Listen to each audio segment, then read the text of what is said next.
Everybody's falling in love and I'm falling behind.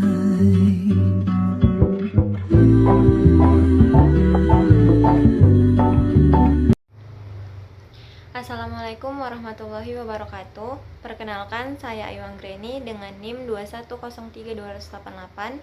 Di sini saya akan memaparkan materi mengenai konflik. Tugas ini saya buat sebagai salah satu syarat pemenuhan pada mata kuliah Manajemen dan Resiko Bisnis yang diampu oleh Bapak Wahyu Isnanda Nasution, SST, MP. Langsung saja kita ke materinya. Sebelum itu, apa sih konflik?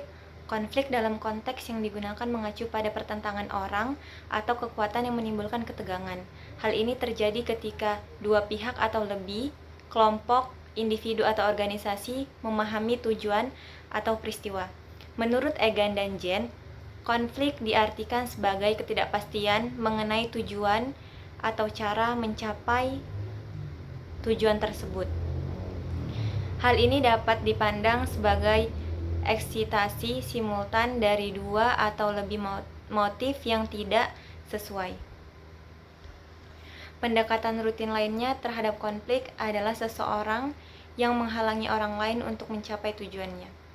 Seseorang mungkin menyadari adanya konflik dengan rekan kerja dan ingin menyelesaikannya, namun terhalang oleh keengganan rekan kerja tersebut untuk mengatasi atau menyelesaikan suatu konflik dari sumber konflik tersebut.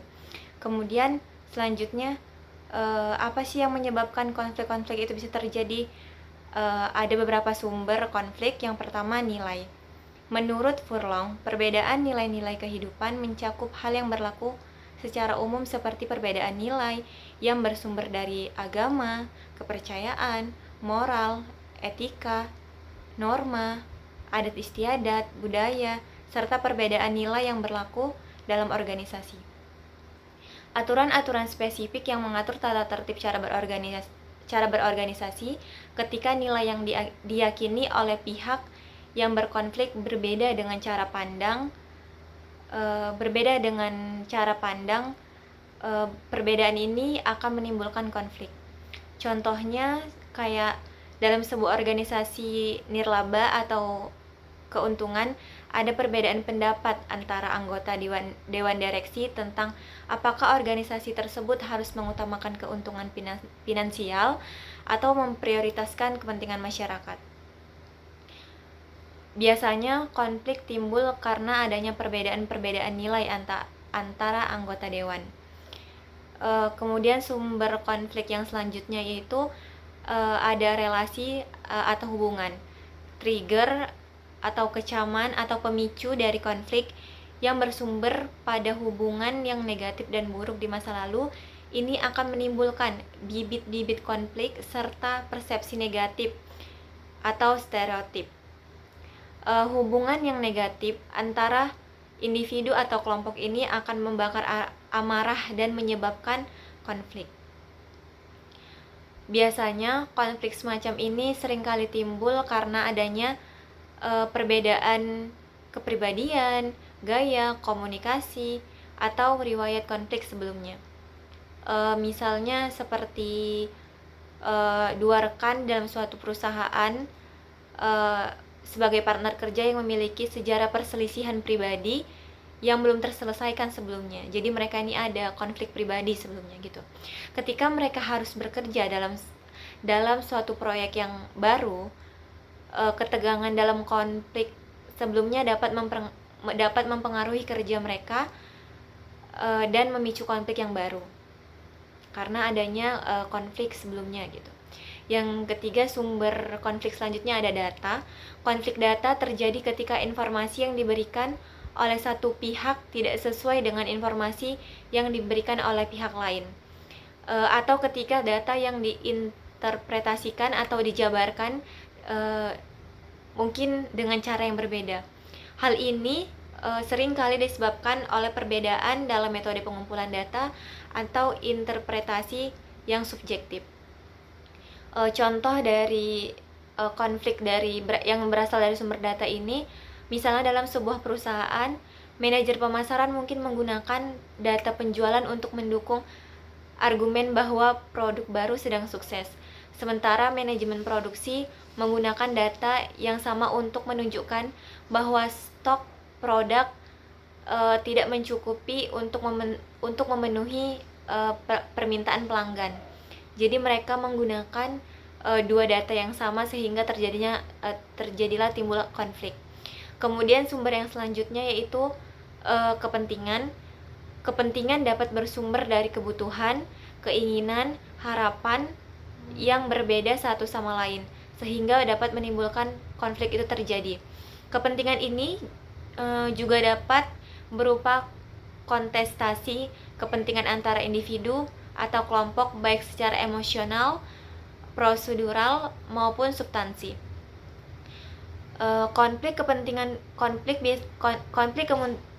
muncul ketika tujuan atau kebutuhan individu atau kelompok bertentangan satu sama lain. Ini biasanya berupa persaingan untuk sumber daya, kekuasaan, atau pengakuan.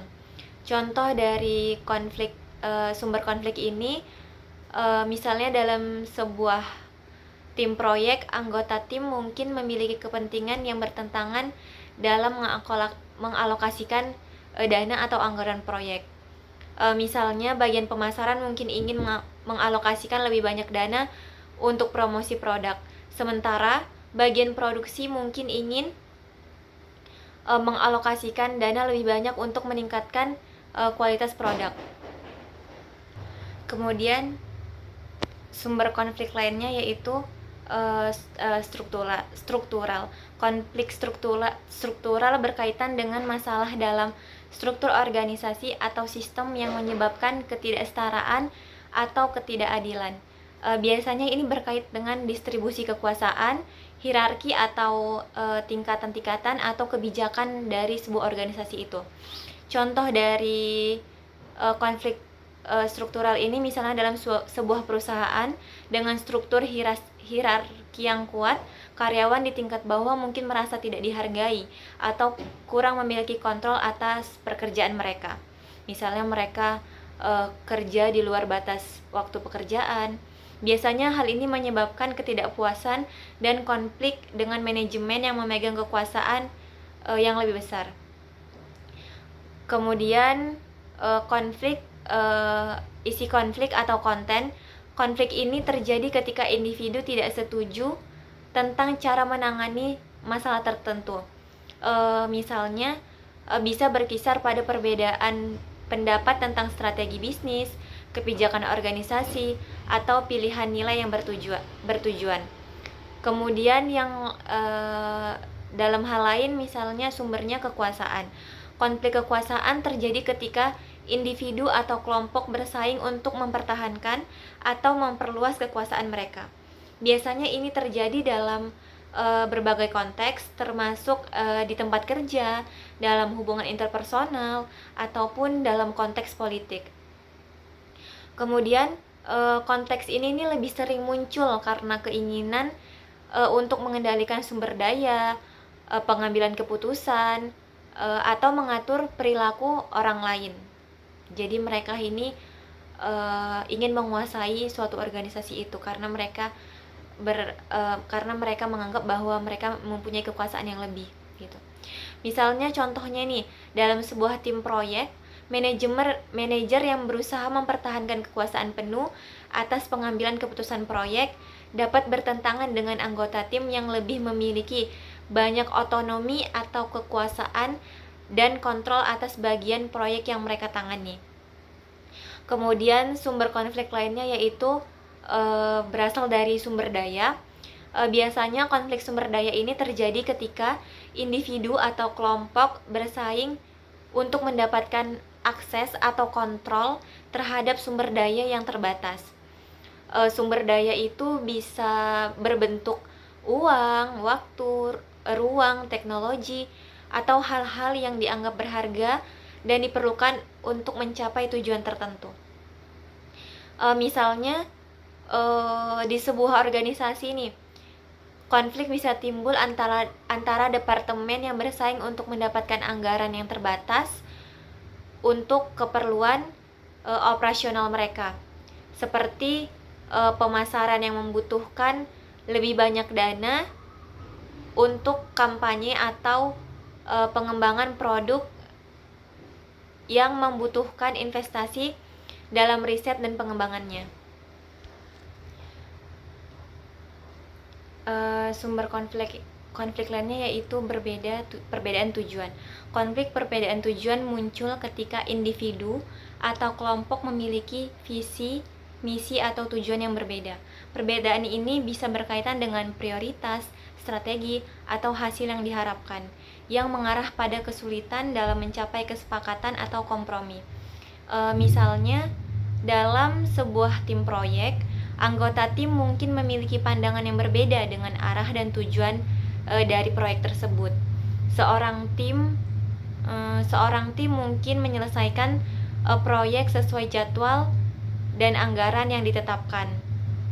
Sementara yang lain mungkin lebih fokus pada pencapaian kualitas yang tinggi dan tanpa memperhatikan batasan waktu atau biaya pada proyek tersebut. Kemudian sumber konflik yang lainnya yaitu bisa dalam perbedaan persepsi. Konflik perbedaan persepsi terjadi ketika individu atau kelompok memiliki pandangan yang berbeda tentang situasi atau peristiwa yang sama. Perbedaan ini biasanya bisa berkaitan dengan interpretasi terhadap informasi, penilaian terhadap situasi, pengambilan keputusan, atau harapan terhadap hasil yang diinginkan. Misalnya, dalam sebuah tim kerja, anggota tim memiliki persepsi yang berbeda tentang seberapa serius sebuah masalah atau seberapa efektif suatu solusi. Jadi mereka punya perbedaan tentang bagaimana mereka mengelola suatu resiko dalam suatu perusahaan. Misalnya, seorang anggota tim mungkin menganggap suatu masalah kecil dan tidak perlu diatasi dengan cepat. Sementara yang lain mungkin merasa bahwa masalah tersebut harus segera diselesaikan untuk menghindari konsekuensi yang lebih besar. Selanjutnya, ada jenis-jenis konflik. Jenis-jenis konflik yang pertama, isi konflik atau konten. Jenis konflik ini muncul ketika individu atau kelompok memiliki perbedaan pendapat atau tujuan terkait dengan isu-isu tertentu. Misalnya, dalam sebuah perusahaan, manajemen dan karyawan mungkin memiliki pandangan yang berbeda mengenai kebijakan gaji atau alokasi sumber daya. Konflik juga bisa timbul di antara negara-negara karena perbedaan pendapat tentang kebijakan luar negeri atau perbatasan wilayah dari sebuah negara. Contoh lainnya bisa dalam konteks keluarga, seperti perdebatan antara orang tua dan anak mengenai aturan rumah tangga atau pilihan karir. Misalnya, ketika seorang anak ingin menjadi akuntansi, tapi orang tua ingin memilih atau menyuruh mereka untuk menjadi dokter gitu. Biasanya konflik atau atas isi konten ini dapat meningkatkan motivasi dan merangsang diskusi dalam sebuah organisasi ataupun sebuah keluarga. Kemudian yang kedua, konflik terkait hubungan, relasi atau interaksi. Konflik semacam ini berkaitan dengan masalah hubungan interpersonal atau hubungan pribadi antara individu atau kelompok. Ini biasanya disebabkan oleh perbedaan kepribadian, nilai, persepsi yang berbeda. Misalnya, di tempat kerja, dua rekan kerja atau kolega mungkin tidak menyukai satu sama lain karena perbedaan pendekatan dalam menyelesaikan tugas, atau mungkin karena adanya konflik kepemimpinan antara dua atasan. Dalam konteks hubungan pribadi atau interpersonal, pasangan mungkin mengalami konflik karena perbedaan dalam konteks kebutuhan emosional atau harapan yang tidak terpenuhi. Dalam kedua jenis konflik ini, penting untuk memahami akar penyebabnya dan mencari solusi yang memadai untuk menyelesaikan ketegangan atau kecemasan-kecemasan yang muncul di dalam sebuah organisasi karena adanya konflik tersebut. Kemudian jenis konflik menurut para ahli yaitu Jen dan Mannix. Yang pertama itu adalah konflik hubungan. Jenis konflik ini biasanya terjadi karena adanya ketidakcocokan antar pribadi dalam sebuah kelompok atau organisasi. Ketidakcocokan ini bisa berkisar dari perbedaan nilai kerja, nilai-nilai personal, atau bahkan konflik pribadi atau interpersonal seperti tadi yang dijelaskan. Contohnya nih, dalam sebuah tim proyek, dua anggota tim mungkin memiliki pendekatan yang berbeda terhadap bagaimana menangani tugas-tugas atau memanage tugas-tugas tertentu gitu. Hal ini bisa menyebabkan gesekan-gesekan antara mereka dan bahkan bisa mengganggu kerjasama tim secara keseluruhan. Yang kedua itu ada konflik tugas. Konflik tugas ini terjadi karena perbedaan pendapat dalam sudut pandang atau pendapat tentang cara terbaik untuk menyelesaikan tugas tertentu di dalam sebuah organisasi atau tim. Perbedaan ini biasanya mencakup strategis, pendekatan, atau metode pelaksanaannya. Sebagai contoh, dalam sebuah tim riset, anggota tim mungkin memiliki pandangan yang berbeda tentang metodologi penelitian yang harus digunakan untuk mencapai atau keberhasilan dari suatu proyek tersebut. Perbedaan ini memungkinkan dapat menghasilkan konflik antara anggota tim dan mempengaruhi efektivitas tim dalam mencapai hasil yang diinginkan gitu. Kemudian yang ketiga ada konflik proses. Konflik proses ini terjadi ketika terdapat ketidaksepakatan mengenai pendekatan kelompok terhadap tugas, metode maupun proses kelompoknya. Hal ini biasanya melibatkan perdebatan tentang bagaimana mengatur dan mengelola tugas, sumber daya, ataupun pembagian kerja dalam sebuah kelompok. Sebagai contoh nih, dalam sebuah tim proyek, anggota tim mungkin tidak setuju tentang cara terbaik untuk mengatur pertemuan dalam menetapkan tenggat waktu atau menyusun strategis pelaksanaan. Konflik semacam ini dapat menghambat kemajuan proyek dan mempengaruhi kinerja keseluruhan tim. Perlu diperhatikan bahwa konflik hubungan dan konflik proses bisa berbahaya bagi pencapaian tujuan organisasi. Sedangkan konflik tugas diperkirakan bisa bermanfaat bagi organisasi karena mendorong tumbuhnya berbagai keragaman pendapat, meskipun harus berhati-hati agar tidak berkembang menjadi konflik proses atau konflik hubungan. Kemudian ada jenis konflik menurut Jionglen. Yang pertama itu ada konflik tidak terstruktur. Konflik jenis ini mencerminkan situasi di mana berbagai pihak yang terlibat tidak terikat oleh aturan atau norma-norma tertentu. Dalam konflik ini, interaksi antara pihak-pihak yang terlibat lebih cenderung dipicu oleh reaksi impulsif atau emosional dibanding dengan pertimbangan rasional atau penghormatan terhadap norma sosial yang berlaku. Ini biasanya konflik yang disebabkan oleh sikap dari individu itu tersendiri. Contoh konkretnya ini adalah pertengkaran spontan antara dua individu di tempat umum yang mungkin timbul karena perbedaan pendapat, persepsi yang berbeda atau bahkan hanya karena faktor-faktor kecil yang memicu emosi tanpa memperhatikan aturan atau norma tertentu yang mengatur perilaku di tempat tersebut gitu. Jadi ini lebih kepada sikap dari individu itu sendiri, sifat emosional dari individu itu sendiri. Kedua, konflik terstruktur. Konflik semacam ini melibatkan pihak-pihak yang terikat oleh aturan, norma, atau standar etika yang berlaku. Dalam konteks ini, penyelesaian konflik biasanya mengikuti prosedur yang ditetapkan oleh lembaga atau mekanisme hukum yang diakui secara resmi atau legal.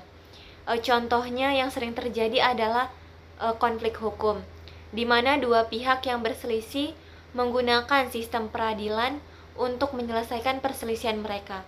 Misalnya, dalam kasus perselisihan bisnis antara dua perusahaan, pihak yang terlibat mungkin akan meminta bantuan lembaga peradilan untuk menyelesaikan sengketa mereka sesuai dengan aturan hukum yang berlaku. Jadi ini lebih terstruktur gitu. Kemudian yang ketiga, konflik terstruktur sebagian. Jenis konflik ini biasanya melibatkan pihak-pihak sebagian terikat oleh aturan yang ada.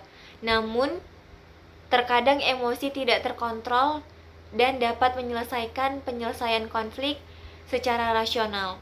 Meskipun pihak-pihak yang terlibat memiliki kesadaran untuk aturan atau norma yang berlaku, tetapi reaksi emosional yang intens terkadang dapat menghamburkan pikiran atau menyulitkan mereka dalam menyelesaikan konflik dengan damai.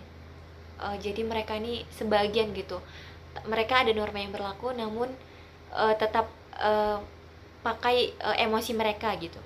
Sebagai contoh nih, dalam konteks hubungan kerja, konflik antara dua rekan kerja yang sejatinya mengikuti prosedur atau regulasi-regulasi dan aturan perusahaan dapat terjadi ketika perbedaan pendapat yang menyebabkan emosi menjadi tak terkendali, menyebabkan ketegangan yang sulit untuk diselesaikan dengan kepala dingin atau tenang.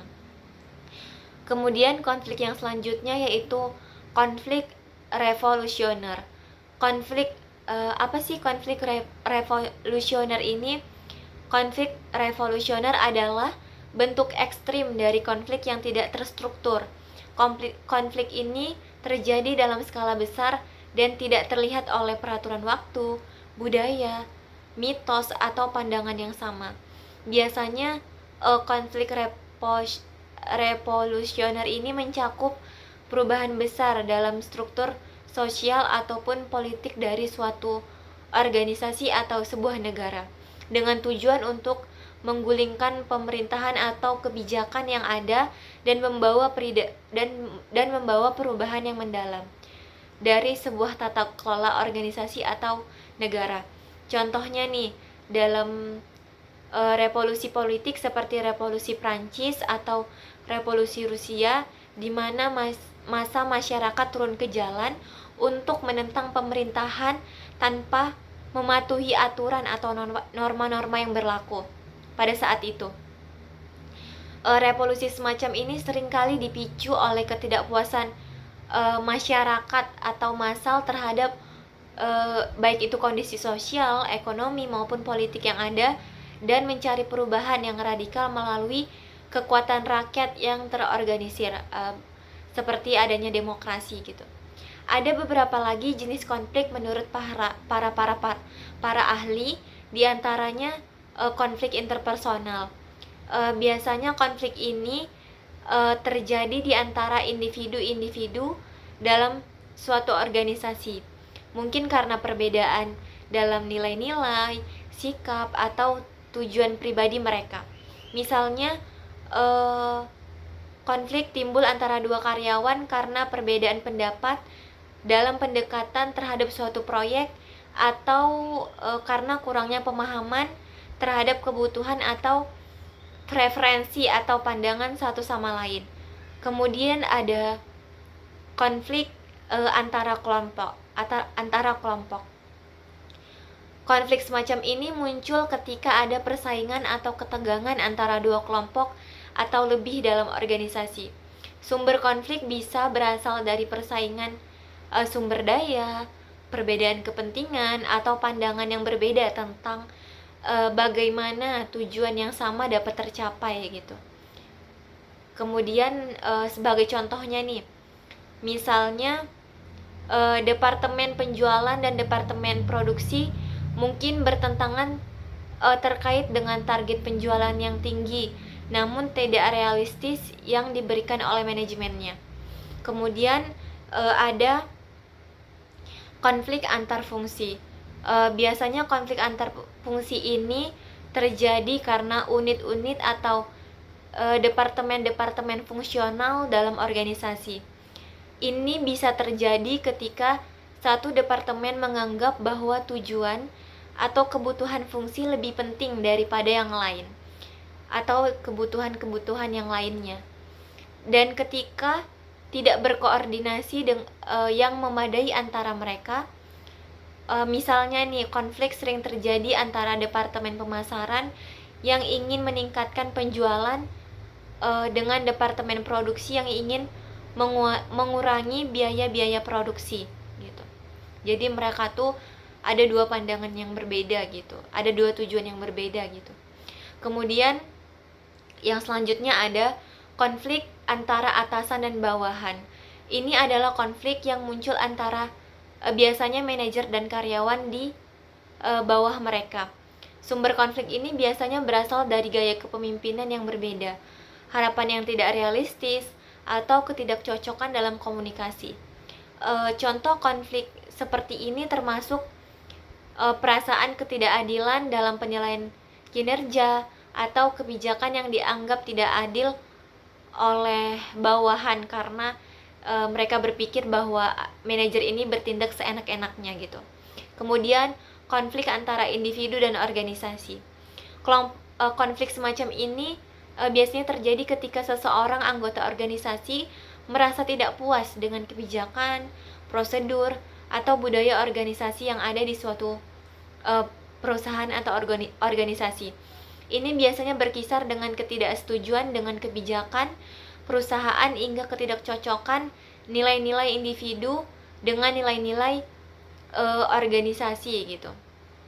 Misalnya nih, seorang karyawan mungkin merasa tidak puas dengan kebijakan perusahaan terkait keseimbangan kinerja dan kehidupan pribadi atau kurangnya kesempatan untuk pertumbuhan dan pengembangan karir. Misalnya kayak pemberian reward yang tidak sesuai atas pencapaian yang dilakukan oleh karyawan tersebut. Kemudian ada kemudian selanjutnya ada sumber-sumber yang menyebabkan konflik.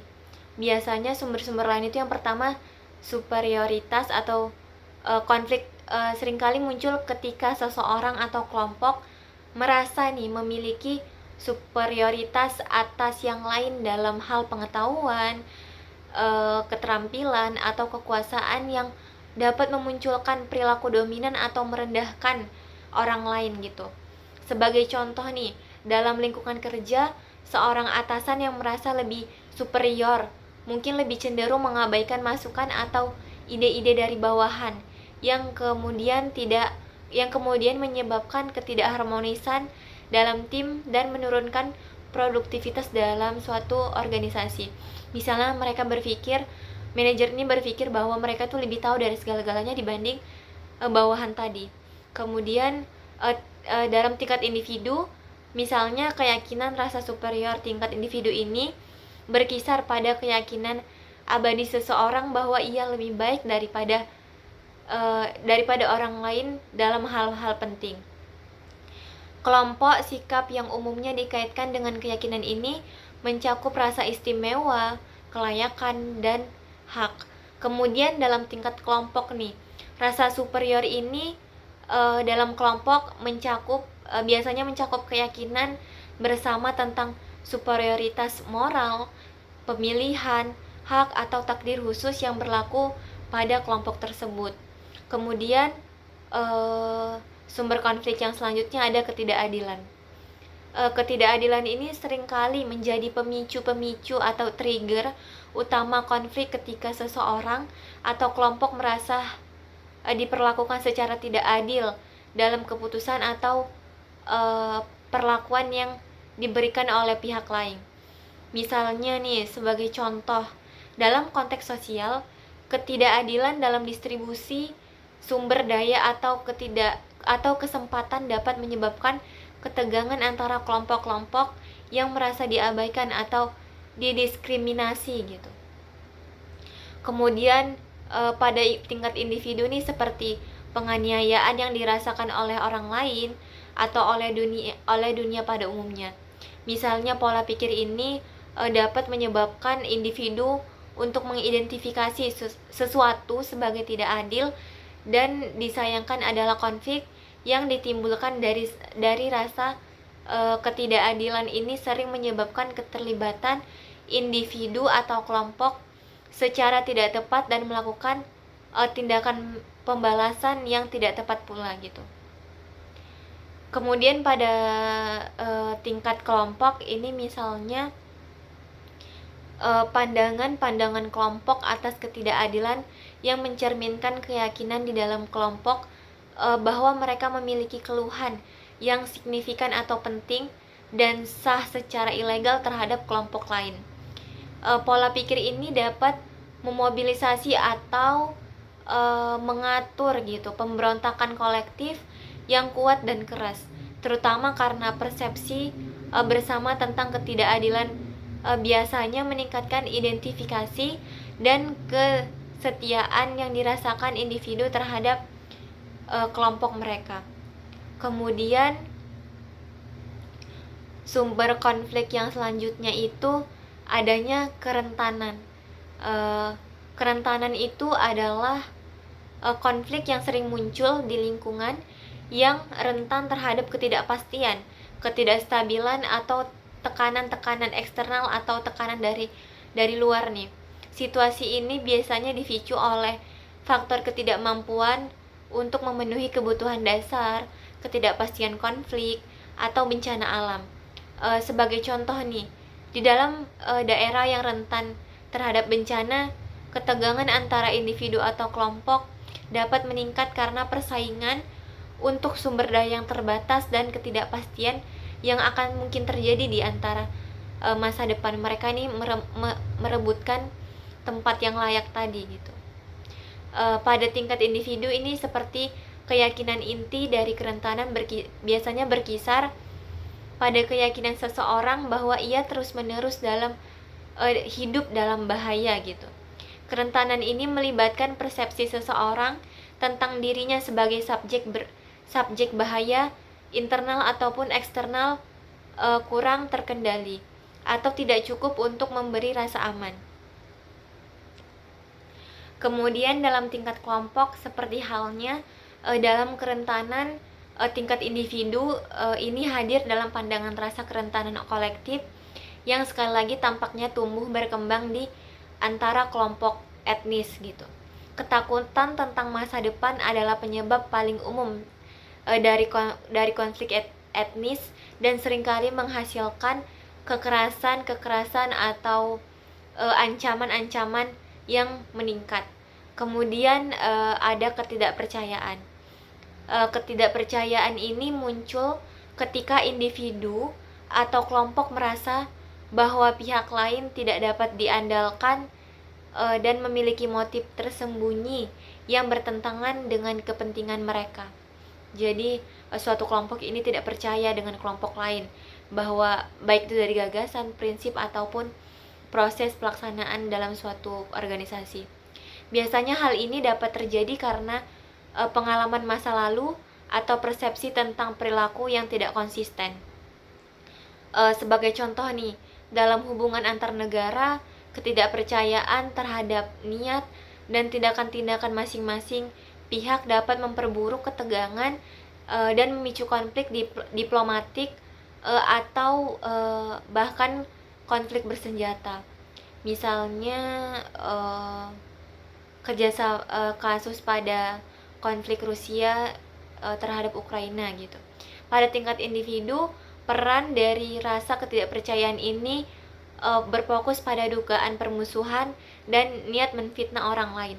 Perasaan bahwa orang lain akan menyakiti, menyalahgunakan, mempermalukan, menipu, berbohong, atau mengambil keuntungan. Biasanya melibatkan persepsi-persepsi bahwa kesulitan atau bahaya yang terjadi pada individu tertentu disengaja atau hasil dari kelalaian yang tidak dibenarkan biasanya bersifat ekstrim. Makanya ada timbul ketidakpercayaan. Kemudian pada tingkat kelompok, biasanya perpanjangan dari rasa ketidakpercayaan tingkat individu kepada kelompok yang lebih besar gitu. Rasa ketidakpercayaan kelompok berfokus secara khusus pada persepsi kelompok kepada pihak luar kelompok dan berputar di sekitar keyakinan bahwa yang lain tidak dapat dipercaya dan menyembunyikan niat menfitnah terhadap kelompok lain gitu. Kemudian ada sumber konflik lainnya yaitu ketidakberdayaan. Ketidakberdayaan ini menyebabkan konflik sering muncul ketika individu atau kelompok merasa tidak memiliki kemampuan atau kekuatan untuk mempengaruhi atau mengubah situasi yang merugikan mereka. Hal ini dapat terjadi dalam konteks organisasi di mana karyawan yang merasa tidak didengar atau memiliki dukungan atau tidak memiliki dukungan dari manajemen cenderung mengalami perasaan frustasi atau ketidakpuasan yang dapat memicu konflik internal atau bahkan pemogokan kerja gitu. Pada tingkat individu, adanya keyakinan bahwa tindakan yang direncanakan dan dilaksanakan dengan hati-hati pun gagal menghasilkan hasil yang diinginkan. Dalam beberapa kasus, biasanya individu ini menganggap dirinya kurang memiliki kemampuan yang diperlukan untuk mencapai suatu tujuan yang diinginkan dalam suatu organisasi atau perusahaan. Kemudian pada tingkat kelompok, menggambarkan pola pikir kolektif tentang ketidakberdayaan dan ketergantungan, sejauh mana suatu kelompok menganggap diri mereka tidak berdaya, mencerminkan penilaian tidak hanya dari kemampuan, tetapi juga apakah lingkungan itu miskin atau kaya dalam peluang untuk kemajuan dari suatu kelompok. Kemudian kan tadi kita sudah membahas konflik, jenis-jenis konflik maupun sumber-sumber konflik. Selanjutnya nih ada nih dampak negatif dari konflik. Konflik yang dampak negatifnya biasanya konflik yang tidak dikelola dengan baik juga dapat menyebabkan penurunan kualitas kerja dan inovasi dalam suatu organisasi. Ketika konflik tidak diselesaikan secara efektif, anggota tim cenderung memusatkan perhatian mereka pada konflik itu sendiri daripada tugas-tugas yang seharusnya dilakukan. Gitu. Hal ini dapat mengganggu kolaborasi atau kerjasama dan komunikasi antara anggota tim yang pada gilirannya dapat menghambat ketidakmampuan tim untuk mencapai ide baru atau menyelesaikan masalah dengan cara yang inovatif. Seiring berjalannya waktu, jika konflik terus berlanjut tanpa penyelesaian yang memuaskan, hal ini bisa mengarah pada kelelahan, kebosanan, bahkan keengganan keanggotaan tim untuk berkontribusi secara maksimal yang pada akhirnya dapat merugikan kesejahteraan organisasi secara keseluruhan. Dampak lainnya ini jika tidak diatasi dengan baik akan menciptakan lingkungan yang kerja tidak sehat dan tidak menyenangkan. Konflik yang terus-menerus dapat menciptakan ketegangan, kecemasan, dan ketidaknyamanan antara anggota tim atau dalam keseluruhan organisasi. Hal ini dapat mengganggu hubungan interpersonal yang menciptakan atmosfer yang tidak ramah dan bahkan menyebabkan stres psikologis bagi individu yang terlibat dalam konflik tersebut. Akibatnya tingkat kepuasan kerja dapat menurun, tingkat absensi dan turnover karyawan dapat meningkat, dan reputasi organisasi sebagai tempat kerja yang baik dapat terpengaruh secara negatif gitu. Kemudian dampak lainnya yaitu dampak lain dari konflik itu jika tidak ditangani dengan baik adalah kemungkinan terjadinya perpecahan di antara anggota tim atau dalam struktur organisasi. Konflik yang dibiarkan berlarut-larut tanpa solusi yang memadai dapat menyebabkan polarisasi di antara kelompok atau individu-individu yang terlibat.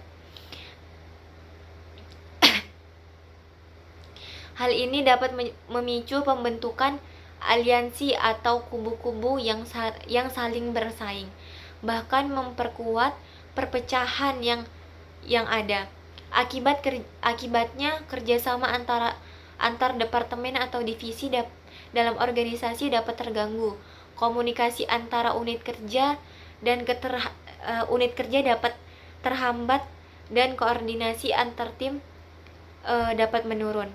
Perpecahan semacam ini dapat menghalangi kemajuan organisasi secara menyeluruh, tetapi juga dapat merusak budaya kerja yang inklusif dan kolaboratif. Tadi kan udah ada dampak positif dari konflik nih, tentu ada dong dapat dampak positif dari konflik. Jika suatu organisasi tanpa konflik mungkin akan menjadikan organisasi tersebut apatis. Konflik mengindikasikan adanya keterlibatan, komitmen, atau kepedulian setiap insan dari sebuah organisasi. Konflik juga dapat merangsang pembaharuan atau inovasi, peningkatan hubungan interpersonal yang terus-menerus. Mungkin tanpa adanya konflik, orang tidak akan belajar bagaimana cara menghadapi dan menyelesaikan masalah atau konflik yang timbul di antara mereka. Dampak positif lain dari adanya konflik ini dalam suatu organisasi adalah bahwa konflik memiliki potensi untuk mendorong proses inovasi dan kreativitas yang lebih mendalam gitu. Ketika individu-individu di dalam organisasi memiliki sudut pandang yang berbeda dan terlibat dalam perdebatan atau ketegangan yang sehat, hal ini dapat memicu diskusi untuk memperluas cakupan ide-ide dan perspektif yang dihadirkan. Selanjutnya, mungkin dalam suasana seperti ini, orang-orang cenderung mencari solusi-solusi baru yang bisa menjadi terobosan yang menghasilkan ide-ide kreatif dan membuka jalan bagi perubahan positif. Oleh karena itu, konflik yang dikelola dengan baik dapat menjadi katalisator bagi inovasi dan pengembangan inovasi secara keseluruhan. Kemudian dampak positif lain dari adanya konflik dalam suatu organisasi itu salah satunya adalah bahwa konflik dapat meningkatkan pemahaman dan penghargaan terhadap perbedaan. Ketika individu-individu dengan latar belakang dan pandangan dan nilai yang berbeda berinteraksi dalam suatu konflik, mereka memiliki kesempatan nih untuk memahami perspektif satu sama lain dengan lebih mendalam gitu. Selanjutnya, proses dialog yang terjadi selama penyelesaian konflik dapat membuka pintu untuk empati dan pengertian yang lebih besar terhadap orang lain. Hal ini dapat menghasilkan lingkungan kerja yang lebih inklusif dan beragam, di mana setiap individu merasa dihargai dan diterima meskipun perbedaan-perbedaan yang ada. Kemudian dampak positif lainnya dari konflik dalam suatu organisasi, konflik dapat mempererat hubungan antara individu, meskipun konflik awalnya bisa menciptakan ketegangan dan kesulitan. Namun proses penyelesaian dengan baik dapat memperdalam pemahaman, kepercayaan, dan rasa saling menghargai antara individu yang terlibat. Ketika orang-orang berhasil bekerja sama untuk menyelesaikan masalah atau konflik, mereka seringkali mengalami perkembangan dalam kemampuan komunikasi, negosiasi, dan kerja sama tim. Hasilnya, hubungan antara individu dapat menjadi lebih kuat dan menjadi lebih solid dalam membentuk fondasi yang lebih kokoh bagi kolaborasi yang sukses di masa depan. Misalnya kasus tentang konflik dalam bisnis di Indonesia, dan penyelesaiannya adalah konflik antara sebuah perusahaan manufaktur besar dengan serikat pekerja mengenai hak-hak buruh dan kondisi kerja. Biasanya penyelesaiannya dapat melibatkan mediasi antara manajemen perusahaan dan perwakilan serikat pekerja, serta mungkin juga melibatkan lembaga arbitrase atau pengadilan ketenagakerjaan untuk menyelesaikan sang sengketa secara adil dan sesuai dengan hukum yang berlaku. Selain itu, upaya penyelesaian konflik juga bisa dilakukan melalui dialog terbuka, peningkatan komunikasi antara kedua pihak, dan peningkatan kesadaran akan pentingnya menghormati hak-hak pekerja serta memenuhi standar keselamatan dan kesehatan kerja yang ditetapkan. Dalam beberapa kasus terlibatnya pihak ketiga yang netral seperti mediator atau mediator independen yang dapat membantu menemukan solusi-solusi yang dapat diterima oleh kedua pihak tadi. Kesimpulan dari materi konflik ini, dalam konteks organisasi merupakan fenomena kompleks yang melibatkan berbagai dinamika interpersonal dan intragrupal. Konflik bisa muncul dari perbedaan tujuan, kepentingan, dan persepsi di antara individu atau kelompok dalam sebuah organisasi. Terdapat beberapa jenis konflik yang umumnya terjadi, mulai dari konflik antar pribadi yang melibatkan konflik antara individu, konflik antar kelompok yang melibatkan konflik antara tim atau departemen, hingga konflik interpersonal yang terjadi dalam diri seseorang. Selain itu, konflik dapat dibedakan menjadi konflik fungsional yang dapat meningkatkan kinerja dan konflik disfungsional yang dapat merugikan organisasi.